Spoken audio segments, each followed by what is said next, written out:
this is a good question. It's a good question tied up on how many false starts have you guys had in your past before the right idea hit? I love this. Well, okay, I have a tag in my Gmail that's called failures, and I actually, I mean, it's grown because I've had it for a long time, and if it's not growing by at least 2 to 3 per month, I feel like something is not quite right. Failures can be basically, they can be something as little as the person I wanted to meet doesn't want to meet with me, or it can be an entire business collapsed. I take a lot of different opportunities, and I'm going to put it in this way. I prefer to have the big things in my life very stable. Where I live, I don't like to move very often. Taxes, I'm ultra conservative on taxes. Yep, but my car, I have a Honda Accord because I'm Indian. But I have a Volkswagen Golf because I'm from Long Island. There you go. But then there are things like negotiations or my website or promotions where I'm ultra aggressive because I understand that and I know the risks. So the way that I can afford to take a lot of risks is to be really stable in certain things consciously and then consciously aggressive in other things. And that's why there are a lot of failures.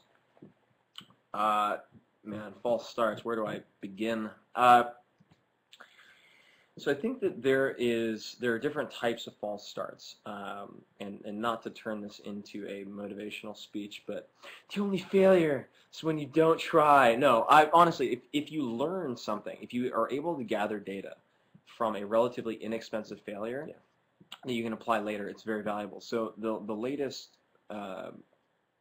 Tweet to Beat campaign that some of you may be familiar with, that I ran, which will end up helping probably, I'm just guessing, but like 10 to 15,000 students, and that's nothing to turn your nose at, but it's not nearly as big as I'd hoped. But the data that I gathered through that, because Donors Choose has been an awesome partner in gathering the data and helping me to interpret what worked and what didn't, will be hugely impactful when I apply it to the next campaign and combine the best practices from both of the big experiments that I've done. I mean, you name it. The first product I created was the audiobook, what the hell was it? It was How I Beat the Ivy League. I listened to it the other, a few months ago, and I was just like, oh my God, this thing is awful. It was not awful.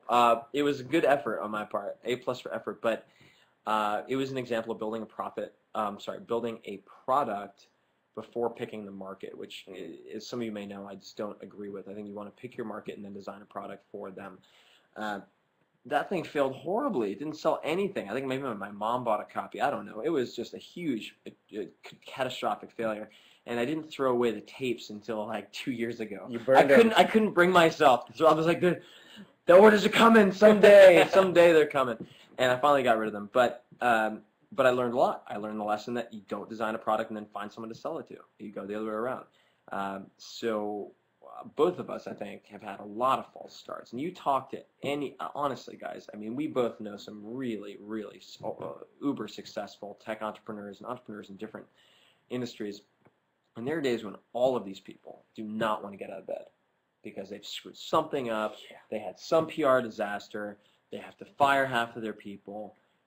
It is just mess and crisis after mess and crisis. And that's part of the game. That is part of what you sign up for.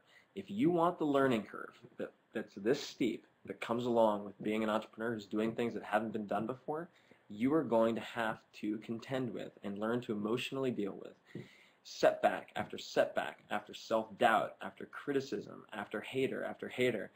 And that's okay, because it makes you really strong. And Thomas Watson, who is either the founder or co-founder of IBM, once said to double your success rate, double your failure rate.